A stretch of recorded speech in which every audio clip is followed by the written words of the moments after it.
Kamil Saraf.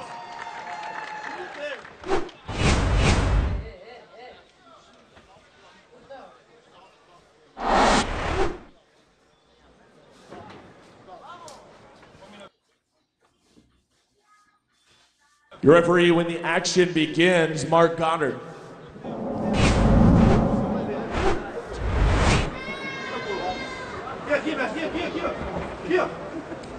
مارك جودارد طلب انه يشغل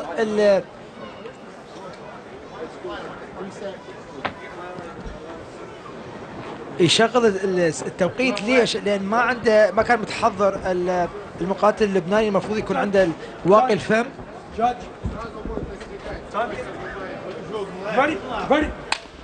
يبدأ النزال. يعني هاي مرتين نشوفها مقاتل يأتي من غير واقي الفم. هذا أول شيء المفروض يكون حاطه، المفروض يتأكدوا من عنده.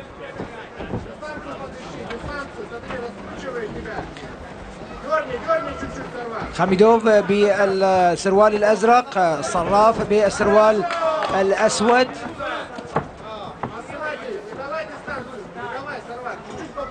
صراف يمثل لبنان. خميدوف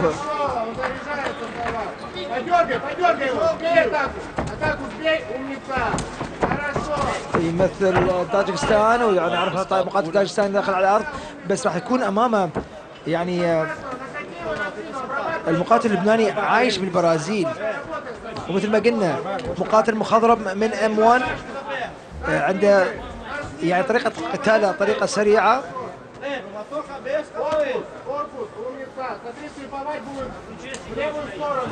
تحول من، على فكره هو المفروض يكون على البطاقه العربيه، ولكن تحول الى البطاقه الدوليه بعد ما كنسلوا الفايت مات على النسخه العربيه.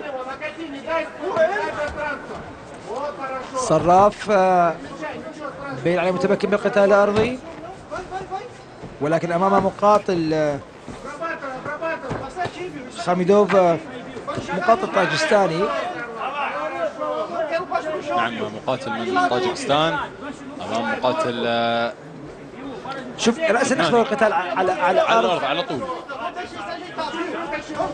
تمنيت تواجد ومقيم في البرازيل، فبالتالي جوجوتسو برازيلية راح تكون أداة صراف الأقوى في النزال.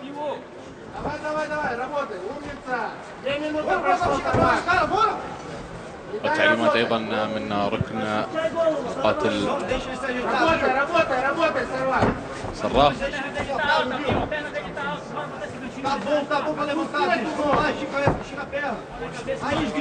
ويستمر الضغط لصالح المقاتل اللبناني.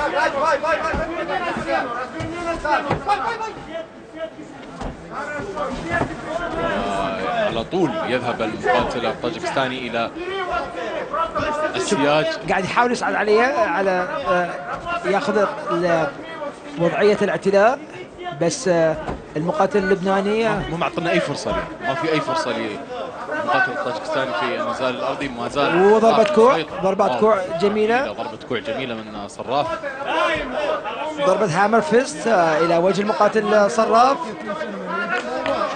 وحدي يأمر باستمرار الحركة والفعالية في النزال الأرضي. اللي يعجبني بالحكام هذه الليلة والليلة اللي فاتت إنه يقول لهم دائما تحرك تحرك تحرك، دائما لازم تعطيني حركة.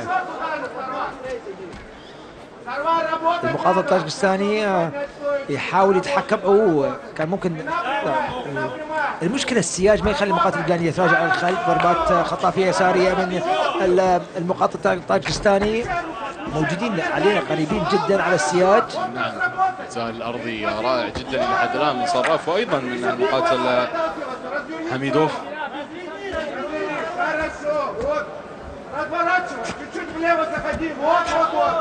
صراف إلى حد الآن هو المسيطر على أجواء النزال الأرضي، وفي محاولات جادة للمقاتل حميدوف بالوقوف. شوف هاي الضربات لما يضرب ضربات على الإذن تخلي الهواء، يعني تخلي مثل يعطي فرصة يجفل بالضربة. لما واحد يمسكك بضربة البير، عفوا مسكة البير هاج ويديك طالعات تضرب على الإذان، تخلي الشخص يتحرك يبعد عنك قليلا، أدير الشخص المهاجم. صراف يعرف ايش قاعد شو يسوي. يقدر يسويه حميدوف في الوقت الحالي؟ المقاتل الطاجستاني ضربات الكوع ممتازه، لو يبقى يخلي ضربات كوع يهبط عليه بضربات كوع ممتازه. هو قاعد يحاول يصارع. المفروض ضربات من هذه المسافه القصيره تساعده، خصوصا ضربات الكوع وهي ساقطه للاسفل ممكن تتاثر بشكل كبير. و30 ثانيه الاخيره مشاهدينا الكرام على نهايه الجوله الاولى. صراف امام حميدوف، مقاتل لبناني امام مقاتل طاجكستاني.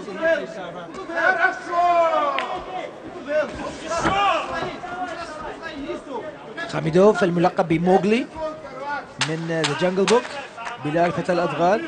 10 ثواني.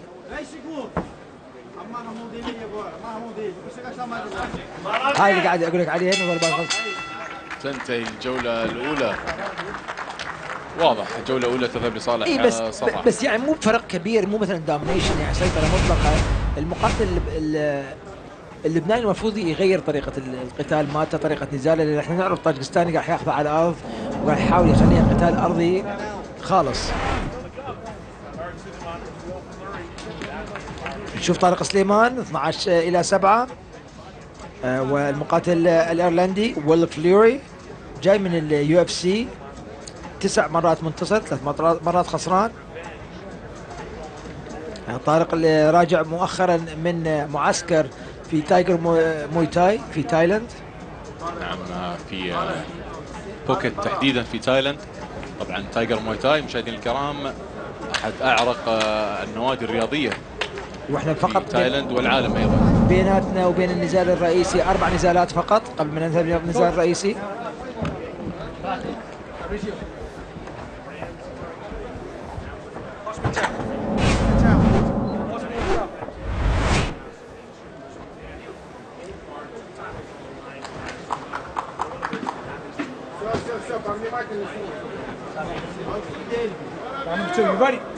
الجولة الثانية أعزائي المشاهدين، 3 جولات، كل جولة 5 دقائق، الفائز ياخذ 10 نقاط، الخسران ياخذ 9 فما أقل.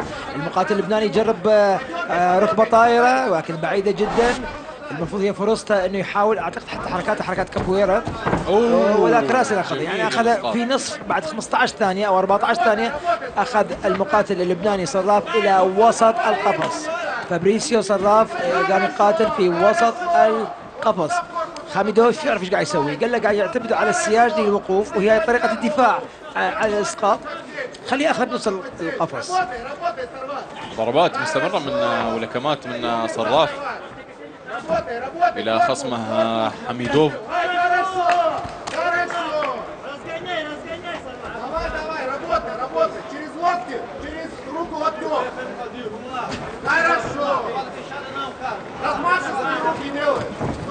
محاولات للتخلص من حميدوف.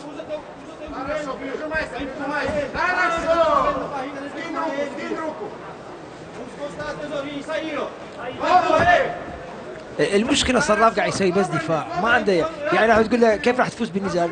هو ما قاعد يطلع من الدفاع عشان يذهب للهجوم لكي يذهب الى الفوز.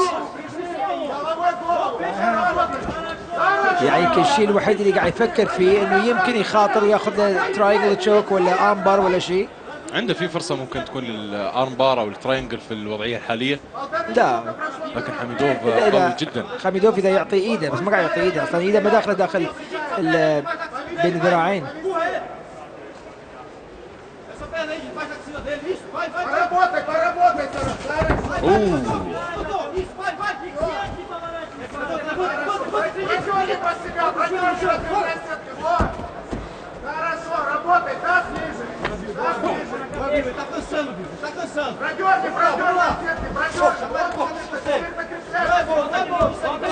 مئتين وخمسة وخمسين ثانية نهاية الجولة الثانية، وضربات مستمرة من كلا المقاتلين، المقاتل اللبناني وأيضا المقاتل الطاجكستاني.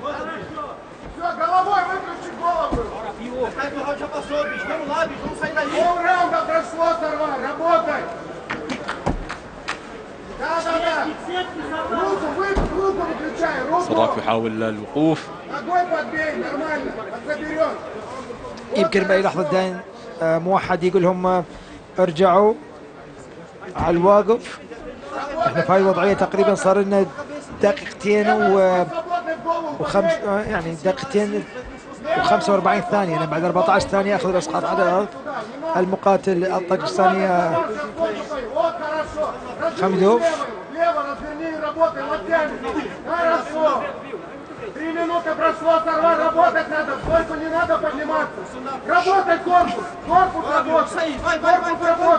دقيقتين من المصارعة بين المقاتلين. اللبناني صراف قاعد يحاول يبقي نفسه ملتحم مع الطاجستاني عشان يتجنب وطأ الضربات والأكواع.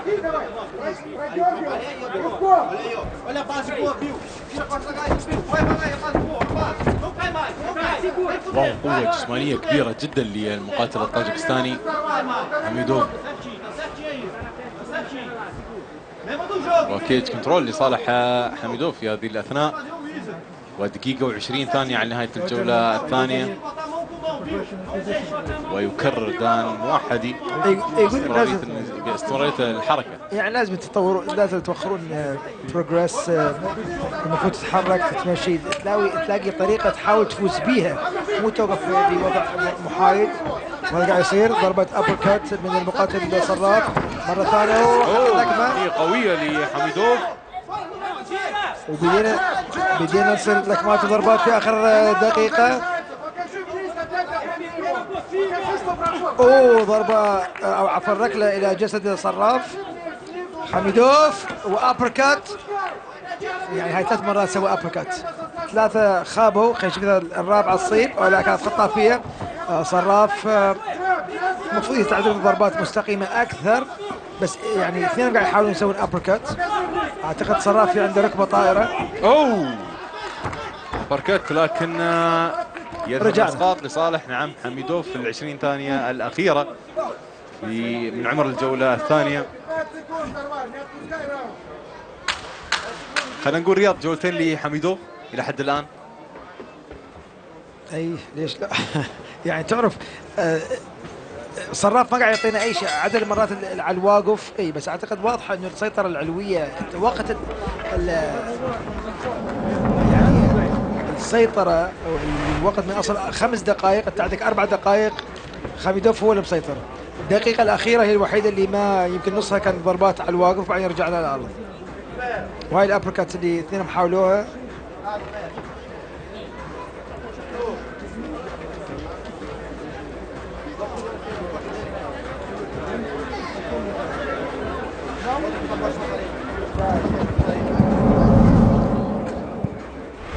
طبعا ياتي الى منصه التعليق الرئيس التنفيذي لبام سبورتس والمسؤول عن اللي قاعد يصير. تشوفوا قدامكم كل المسؤول عليه شخص واحد هو فؤاد درويش. بس انا هون بهالفقره طالب عندك استاذ ريو، انا بحاول اجي. بتلاحظ ماجد كل فتره وفتره باجي مشان نتعلم بعد من معايير باتقان الكومنتيشن.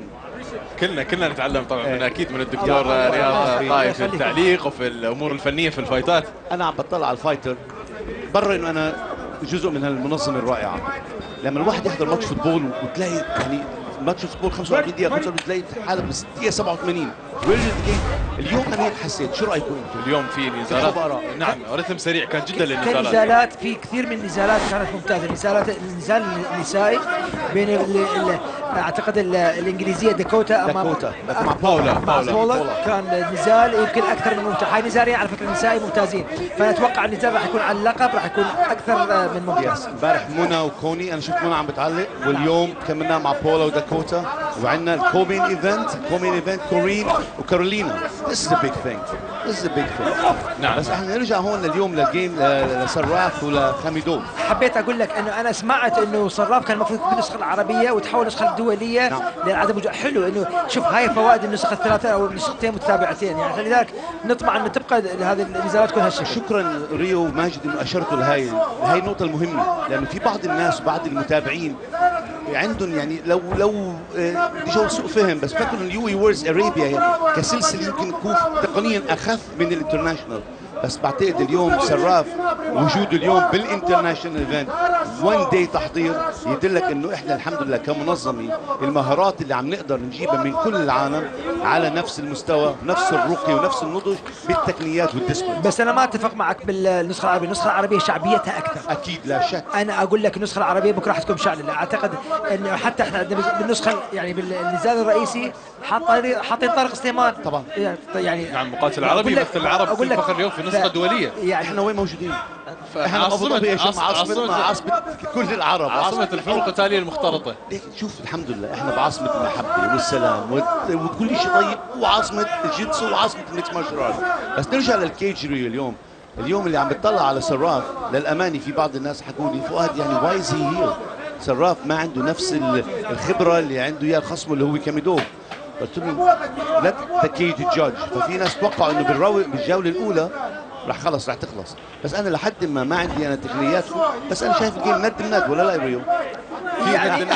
يعني خسران جولتين برايي، بس تعرف ليش؟ ما في حركه كثير، القتال على الارض، القتال الارضي رتيب، ف يعني على فكره ممكن باي لحظه ياخذ الارم بار، لو يسحب ذراعه يمكن ينهي النزال لصالحه على فكره. يو نيفر نو، هي حلاوه، هذه حلاوه الام ام اي. نعم، الفاجات دائما تكون موجوده. يمكن يكون هذا تكتيك، انا عارف انه انا مش ما عندي قوه الخصم، بخزن مخزون قوي من الطاقه اللي عندي، واخر دقيقتين اي جو توربو. وهي عنده دقيقتين ممكن يحول يعني ممكن سياخذ تراينجل تشوك لو عنده فرصه وعنده مجال يكون في. المشكله خميدوف مقاتل متمرس اعتقد، وعلى فكره ولا خسران صح؟ متمكن في النزال الارضي بشكل جدا كبير. هاي النقطه اللي حبيت اتكلم معها قبل شويه، قاعد اتكلم معها قبل ما انت تجي. احنا عندنا نزالين كانوا الاقطاب الاربعه اللي فيه مو خسرانين ولا نزال، الاقطاب الاربعه، والنزال قبله عبد الله الييف كان ايضا عنده 12 صح 11-0 كان موجود. صار 12-0 عندنا اليوم. نعم صار 12-0 بعد نزال كان رائع، وسيطرة في النزال الارضي كانت ممتازه جدا بالنسبه لي علييف. وايضا نزال السيدات رياض ما كانت فيه ولا خساره، وقدام كوتا كان ممتاز. نزال البارحه ونزال اليوم، نزال السيدات ممتاز. باقي حوالي 90 ثانيه. الهوكات بتشكركم على استضافتي وبترككم لتعليقكم، وبنرجع تستضيفوني مره ثانيه، ويسعد مسا جماهيرنا كلها بكل انحاء العالم. بتمنى تتمتعوا. كل الشكر لك وبكره ان شاء الله فؤاد، وشرفتنا ونورتنا. الله يسعدك. ودقيقة و10 ثواني أخيرة في النزال، وإلى حد الآن يعني حميدوف هو المسيطر تماما على أجواء النزال، وخصوصا بالنزال الأرضي.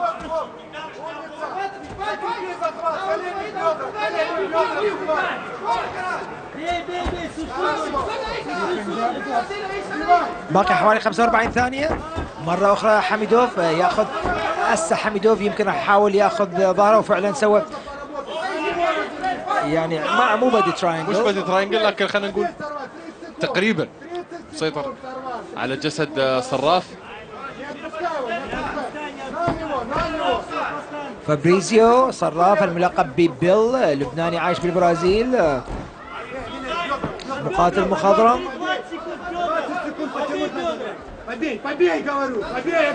يعني خميدوف اعتقد فريقه قاعد يطلب من عنده يضرب بركبته على راس صراف، بس ما في وقت، اعتقد في 5 ثواني فقط وينتهي النزال، وانتهى النزال. ونعم انتهى النزال مشاهدينا الكرام، صراف امام حميدوف، وبانتظار القرار الرسمي للجنة القضاة. ما يكون فيها كثير اختلاف، ما راح يكون فيها اختلاف، لكن اعطيني توقعاتك رياض. 30-27 30-27 لصالح المقاتل كاميدوف. نعم، رياض الطائي يتوقع 30-27 لصالح المقاتل الطاجكستاني حميدوف. محاولات كانت جيدة جدا من المقاتل اللبناني صراف على مدار ال3 جولات، وبانتظار القرار الرسمي.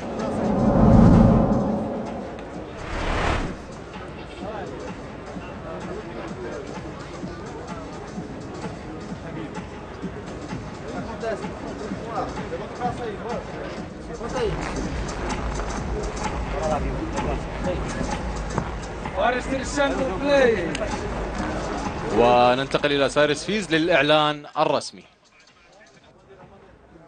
And ladies and gentlemen, after 3 rounds, we go to the judges' scorecard for a decision. All 3 judges have it the same.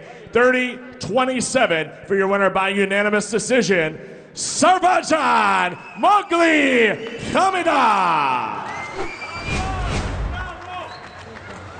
شو رايك؟ And presenting the award